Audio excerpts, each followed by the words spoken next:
Hey, everybody, welcome back to the podcast. I'm so excited today to have authors, leaders, and speakers of the latest book, Lead with Prayer. Guys, Ryan, Peter, thank you so much for being on the podcast today. So excited. Yeah, thanks for having us. Well, one of the things I'd like to start off with is kind of a macro picture of kind of what brought us here. And I like to do that by asking a calling question. So, Peter, I'm going to start with you. How would you describe the calling that God has placed on your life? Yeah, I grew up with this incredible gift that I had parents that were involved in full-time vocational ministry, and there was not a difference in the way that they lived their lives and the words and the way that they engaged with Scripture. And that was really powerful for me to see as a kid. So I had this growing interest in missions, and I also had this interest in business and entrepreneurship.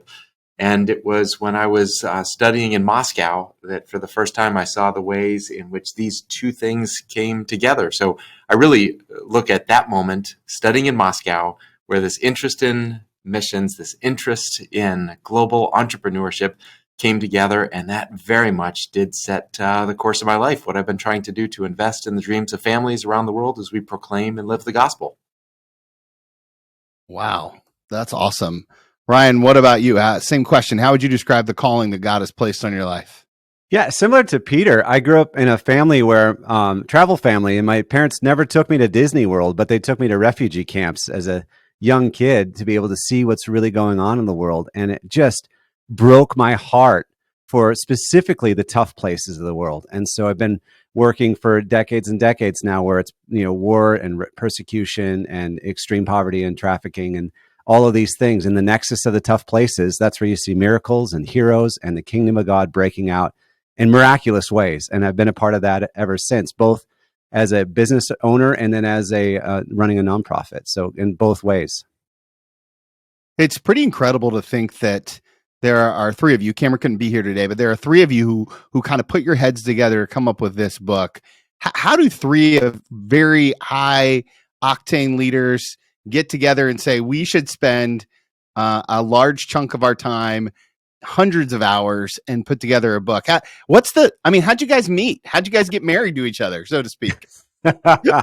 Never been asked that way. Peter, you want to start? Okay. There's a deeper question that launched the book. And the question was, what is the fueling the explosive nature of the global church? And if we sat at the feet of the exploding global church and said, can you teach us how to follow Jesus?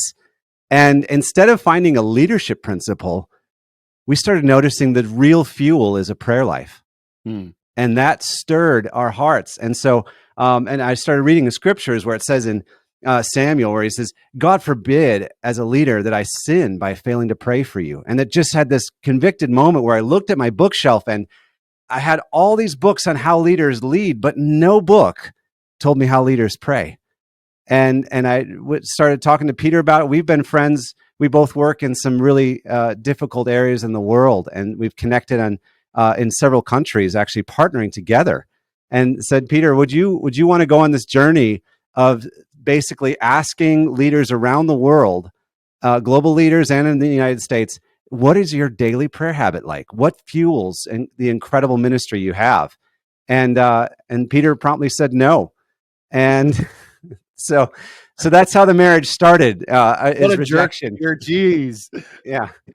And no, that's not exactly what I said, Ryan. I said, no, but I would love to figure out how to help you in your book on this, Ryan. Yeah. At the time, I was someone that would have said, I believe in the power of prayer. I understand this is really important, but there was a disconnect between what I said and what I was doing. Turns out I'm not alone. If you look at the prayer lives of leaders, the prayer lives of pastors, the vast majority are dissatisfied with their prayer life. Say, I would love to grow in that. And so the changing moment was the next morning when I ironically perhaps said I probably should spend some time praying about this.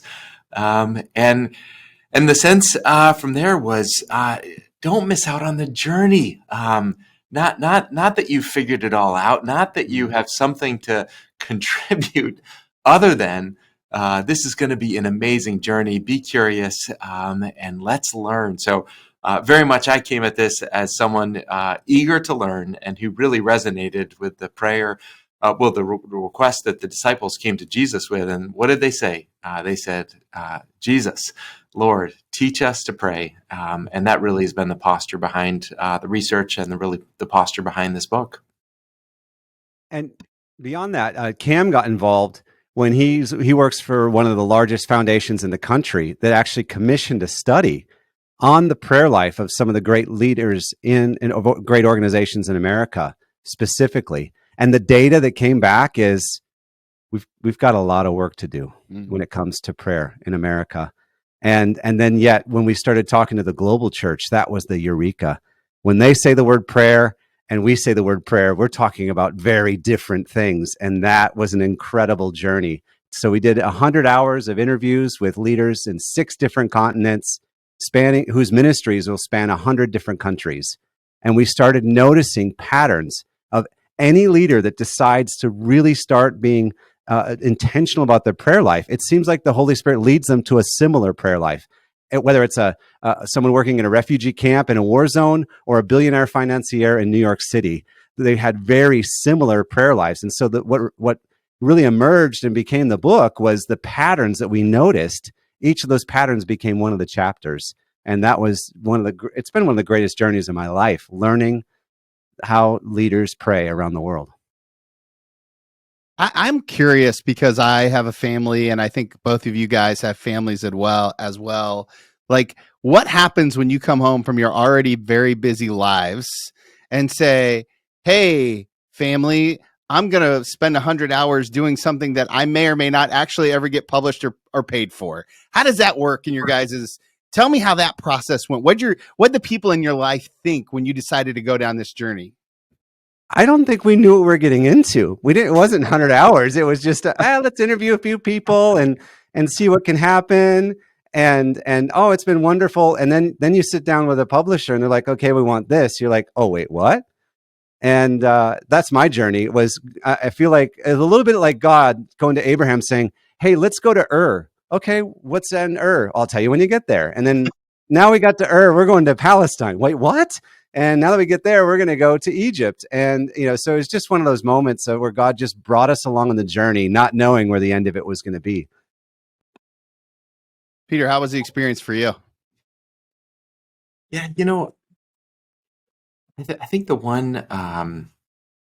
one piece that I am enormously grateful that Laurel understands, this process of writing, it brings life, it brings depth, it brings joy, and the possibility of joining with some friends, Ryan and Cam. And you asked a question earlier, what is it like with 3 different people bringing their voices together? The secret ingredient in this whole thing is Jill Heisey.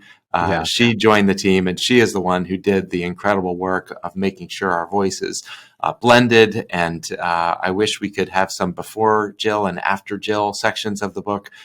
She has done so much to make this the book that it is.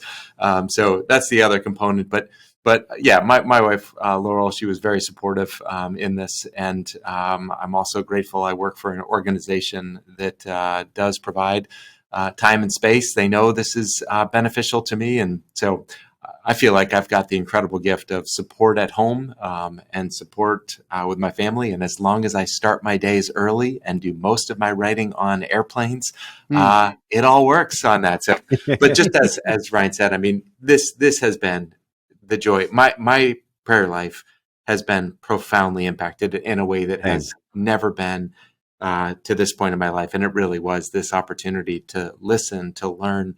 And then the book is designed in such a way that it is practices. It's designed not just to be interesting stories, but then it's designed to say, hey, try it.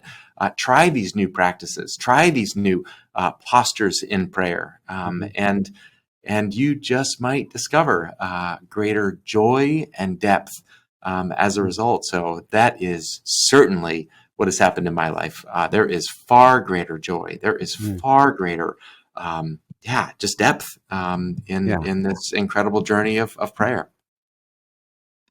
And one of the things that we say around here a lot is that information plus application equals transformation. Hmm. Right. And I think that what you guys have put together here with the prayer tool at the end of every chapter is certainly transformational. But Ryan, I would be remiss if I didn't go back and ask you to tell us the difference between the global prayer life and the North American church prayer life. How would you define the differences in that? Because most of the people listening here are going to be your classic North American business leaders, entrepreneurs, Christian men and women who are trying to lead people and follow Christ and what we say is like live a life of integrity. What do we not know about the global church that you guys discovered? Yeah, so I'll just give an example. The first interview of the whole book was with Rosabelle, and she has been serving for 3 decades literally in a war zone, and serving thousands of children with landmines and mortars going around. And she just walks around with such joy, incredible strength. And I started asking her, Mama Rosabelle, tell me about your prayer life. And she goes, oh, Ryan, I just love Jesus. She said, when I was 18, I had no money, but I wanted to tithe. And I had no currency but time. And so I thought, I'll just start tithing my time. And so I've been praying about 2 to 2.5 hours a day for the past 30 years. Wow. Tithing my time. And I thought, oh, so when you say prayer and I say prayer, we've got a lot to learn from the global church. And she talks about this enjoyment of just walking and enjoying a friendship with Jesus, and not just right away joining in and praying all these requests or anything like that. It all just comes out of friendship. And this is how she's been able to serve with joy in one of the worst places I've ever been in my life for 3 decades, and be one of the happiest people I've ever met, in my truly joyful people I've ever met in my life. And so that was the very beginning of our introduction to, oh, there's a different world out there when they start seeking God in these types of difficult situations. One group was like, oh, I feel like we're supposed to pray for this miracle, and so we're going to have round the clock prayer until it happens. And so they scheduled round the clock prayer for 30 hours, and there's always somebody praying, and then a miracle happened in their city. So things like that, when they say we should pray about something, for us, it's like, okay, a couple sentences. For them, let's do round the clock prayer for 30 hours. Like things like that, where you really run into a mentality of let's call down heaven in a way that's significant and different than I've encountered in my life. Peter, how did you guys come up with a list of people that you were going to get in front of? Like, obviously, you guys are both global travelers, and you guys are connected to leaders, and Cam's connected to leaders. But how did you imagine? This is a pretty stout list. What was the process like of like, oh, let's get in front of all of these incredible humans? I completely agree with you, and I can't believe some of the people that answered our emails or our calls. Yes, it's so true. It's like, what? Oh, and I think, yeah, certainly looking at connections and asking people, but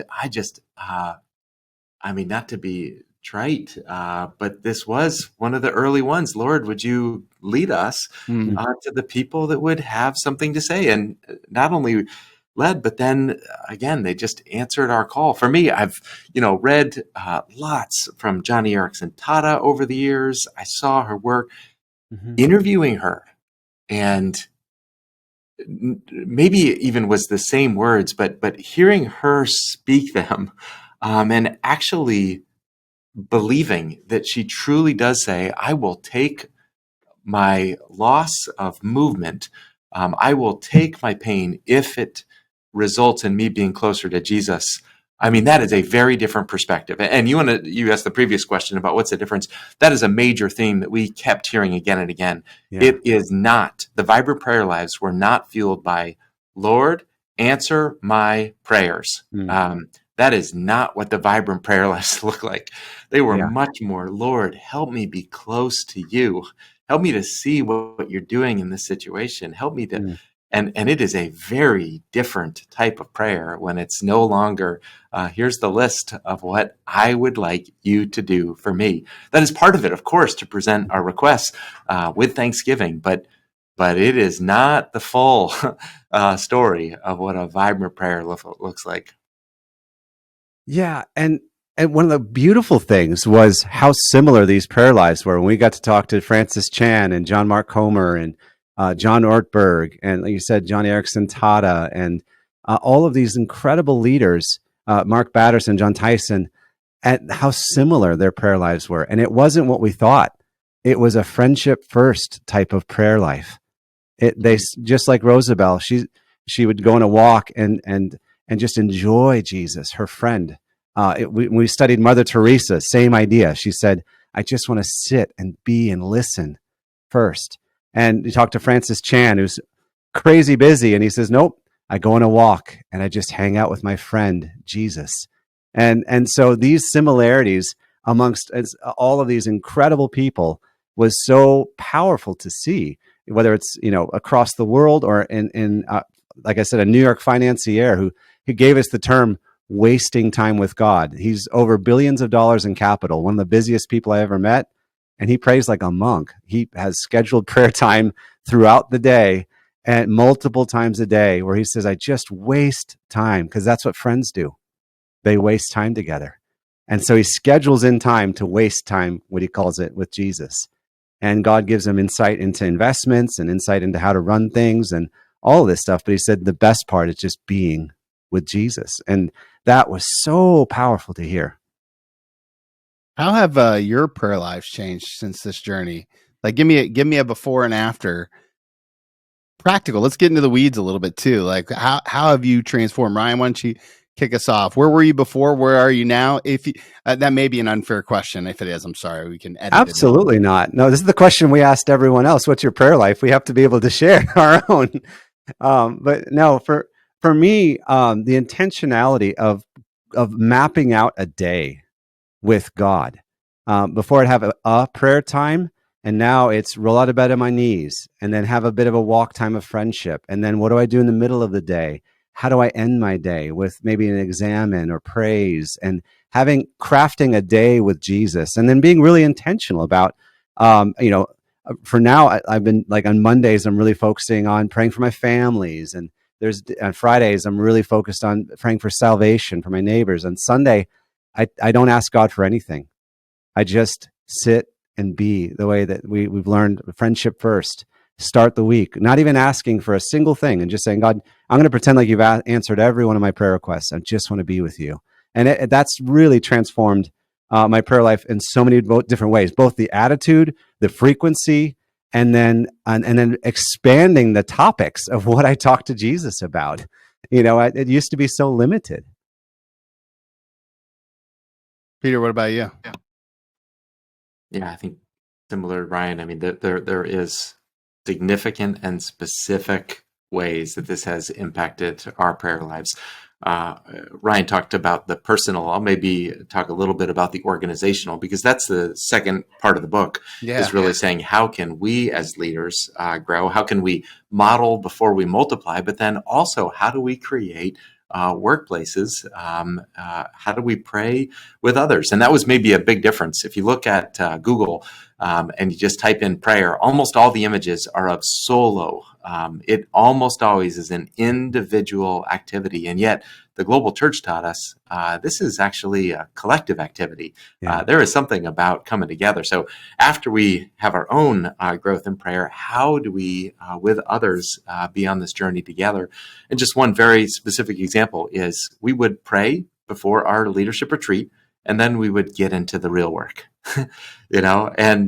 and for the first time, as we were working on this, we said, no, what if the entire purpose of why we're getting together as a leadership team is to pray? What if that is the work? And so instead of a little prayer pixie dust that we want to sprinkle at the beginning and end of our time, what if we actually had much more focus, much more intentionality about the prioritization of prayer? And that's an awesome experience to have that time with others, even for churches, even for Christian organizations. Our experience is maybe there's more that we can explore in that in-depth prayer. So that's one thing. And then maybe another one is just the tools. Ryan created this incredible pack of talk about low tech, but they're just prayer cards, prompts that are written. And The benefit of that is you're not on your device, you're not there, and to have these very clear prompts, it's been a really, really incredible tool to actually have more time in focus with a wider variety of things that we're thinking about and praying about. And again, just great joy, great delight in that. Not the rushed, not the hurried, not the I'm about to fall asleep, but with more intentionality and more exploration of this beautiful depth and mystery of prayer. And one on the organizational side, I just wanted to jump off of that, Peter. One of the interviews we had was with a guy, John Tyson, actually, in his Australian accent. He goes, "Mate, where's prayer line item in your budget?" And I said, "Huh?" He said, "You told me you value it. If you value something, it makes it to your P&L." And I thought, oh, and so we started investing in 24/7 prayer rooms in every one of the countries that we serve in Venture. And it's been awesome seeing what God has done as a result of answers to incredible miracles. And the work has increased in beautiful, miraculous ways that can only be pointed to God intervening as we've been investing in prayer and actually letting your staff know you can take some time that we're paying you during the day and you can pray. Gary Haugen models that at IJM so well. He said that they totaled it up, I think millions of dollars have been invested in prayer. Wow. And it's just a huge conviction to go, oh, yeah, it just never dawned on me. Investing in prayer, it needs to make it to the P&L. One of the things that I appreciate about the book is that balance between the actual prayer and then the leadership. And in the introduction, there's the kind of the 4 common approaches to prayer and leadership quadrant. I'm wondering if you could just, because there's so many leaders listening right now, if you could take us through the 4 quadrants and talk a little bit about how that looks. You want to do that one, Peter? Yeah, so essentially it's a 2x2 on 2 different axes. One is on leadership and the other is on prayerfulness. And so if you can imagine these 4 different quadrants, and maybe we could put this in the show notes if anyone wants to actually see what it looks like. But in the 4 different quadrants, you have the bottom left, which would be the low levels of leadership, low emphasis on prayerfulness. And that just leads to frustration, right? That person. But it's also possible, and this book is not targeting the upper left, which is like lots of prayerfulness, but not the formal positions of leadership. And that's like the prayer support team. Like that's an important and valuable one, but that's where most of the prayer books are written to in that quadrant. And we really were trying to say, no, what does it look like to explore the upper right quadrant, which is that growth in leadership, areas of responsibility, and a focus and emphasis on prayerfulness. And so that is the lead with prayer quadrant. We're exploring how do we grow more into that. Yeah, and then the bottom right perhaps is where most of us spend too much time, which is as we've grown in our leadership journey, we've had more and more leadership, we've had more and more responsibility, but we have had less and less time set apart for prayer. And if you look at a number of studies, it seems to indicate that for most people, as they go throughout their career, they increase in leadership. They do not increase in prayerfulness. And so what does that mean? That means that we've got a lot of leaders that are not rooted in an abiding sense of prayer, that are running organizations. And what does that mean for the collective witness? What does that mean for the souls of the leaders?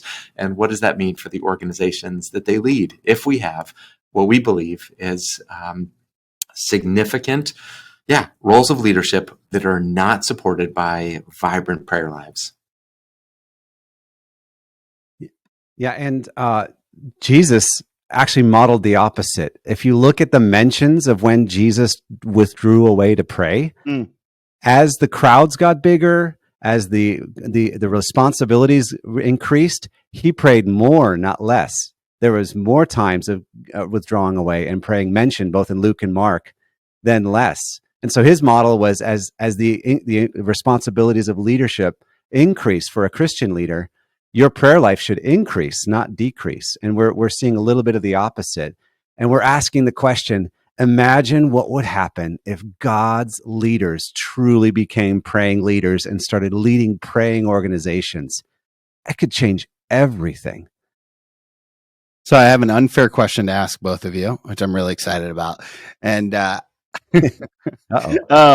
which interview was your favorite? Ryan, why don't you kick us off? Oh, man. I told you it was unfair. Yeah. No, I would say my honestly, my interview with Rosabelle that kicked it off was probably my favorite, because when she closed her eyes and just prayed and just said the word Jesus, something moved in my heart. She was talking to someone she really knew. And it stirred in my heart of like, I want to know Jesus like that. I need to know Jesus like that. So that was the first one that kicked it off. That was so powerful. But then I'm going to bookend it. And the very last one was with Mark Batterson. And he shared about how he was able to look in the prayer journal of his grandfather. Wow. And see that his life is actually an answer to prayer, specific prayer after specific prayer of his grandfather. And this is a bit of how we end the book, of talking about how prayer is generational. And as leaders, we can pray prayers that will go into generations and affect the world even long after we're gone. And that gets exciting when you think about, I'm not just praying for now, I can be praying for generations. Peter, what about you? Yeah, so I already mentioned Johnny Erickson Tata. That was a standout moment for me. The other one that I'll mention is maybe a surprising one, but how often have you had conversations with your friends about their prayer life? Like, really, this is not a common topic that you have. And so the what's your social security number? What's your prayer life? It's not something you lead with. And so one of the great joys of this, and this is actually something that we encourage people to do, is don't just read the book on your own, like experience it with others. And so the interview that I would say carried this book is learning with and from Ryan and Cam and Jill. And in our lives, in real time, we're learning about these ideas, and then we're practicing them, and then some crazy things are happening in our lives, in our hearts, in our practices, in our organizations. And I mean, we do not have time, but I think about Jill and several of these moments and what we experienced. We felt like we were in it in certain moments of writing this book. Anyway, so I think of that interview of being the interview of interviewing how these ideas are being put into practice as a real highlight, and getting to know Ryan and Cam and Jill, even though we've known each other for a long time. There's a different level of knowledge and relationship that has come through this exploration and through the prayers together. And on that note, one of the most powerful chapters came out of a misinterpretation. I wrote an idea of saying, "Hey, Peter, what if we did a chapter on a leader's character is formed on their knees?" And I just meant formed on their knees as a metaphor. And Peter goes, "Oh, we want to do a chapter on posture." And so he wrote a whole chapter on posture and getting on your knees and how important it is and all that stuff. And I thought this was going to be about character. I just used on your knees as a metaphor. And as it turned out, posture and prayer does matter. And I started incorporating different posture practices in my prayer life, whether it's getting on my knees or just opening my hands or different things. And that was literally kind of like a Holy Spirit, miss of the baton, in a sense, that he wrote this entire chapter that was not, when none of us were, I wasn't thinking about it. And yet it came out to be one of the more powerful chapters as well. So it's been an incredible journey that way. I love that. Okay, I have one more question for you, kind of the big question at the end. But before I ask it, I know that my leaders are going to want to learn more about you guys, about the movement, about the additional resources. Where is the best place to go to pick up a copy of the book and the resources that are out there and available for these groups as they pick them up, or church leaders as they want to do this in their church? We tried to make everything as simple as possible to get. So if you go to leadwithprayer.com, that's where we have all the supplemental resources. One of the other things that a friend created an assessment to kind of understand, where are you in your prayer journey? Where do you want to grow? And how do you see the organization? And it's a really cool way where you can go through this and then compare your results to others within your organization. So there's a prayer assessment that is a great place. There's a template to use for some other prayer practices. So all of that is available at leadwithprayer.com. Yeah, there's also tools for your organization as well to lead your organization to become more of a praying culture. So it's exciting, both personal and organizational there. Okay, guys, the last question I have to ask you is an advice question. I'm going to ask you to go back in time and give yourself one piece of advice, except I get to name the season of life that you're in. And so I was really thinking about this because all three of you guys are very different guys, but at the end of the day, you're all leading at really high levels. You all have that kind of title of president or CEO. And so I want to take you back to the first day in your role ever, first time ever as a president or CEO, that younger version of yourself. If you could go back in time and sit knee to knee with that younger you, hold his hand, look him in the eye, and give him one piece of advice, what's the one thing you're going to tell him? And Peter, I'm going to ask you to go first. Yeah, I would say you are not on this journey alone. And at that time, to have that word of hope, to look at the people that are going to join the organization and the cause, and to see the supporters that are going to be walking with it, are going to become true friends in this adventure. And then ultimately, again, that bottom right quadrant, you are not on your own. Don't try to do the prayerless striving, thinking you can engineer all of the solutions to all of these issues. You are going to be overwhelmed. And isn't it amazing that in those moments, there is one who is with you? And Ryan, I think this was from you, but the insight into Psalm 23, that it goes from third person to first person. The Lord is my shepherd until I walk through the valley of the shadow of death, and you are with me. It goes from third person to first person. Wow. And oftentimes that is in the seasons of greatest difficulty. So yeah, you're just not alone on the journey. That would be the message that I would have loved to have heard. Ryan, what about you? Same question. Slow down. Don't get in such a hurry that you miss the most important things, and that you miss the John 15, without me, you can do nothing. Abide in me and let my words abide in you. And then the fruitfulness comes out of that friendship.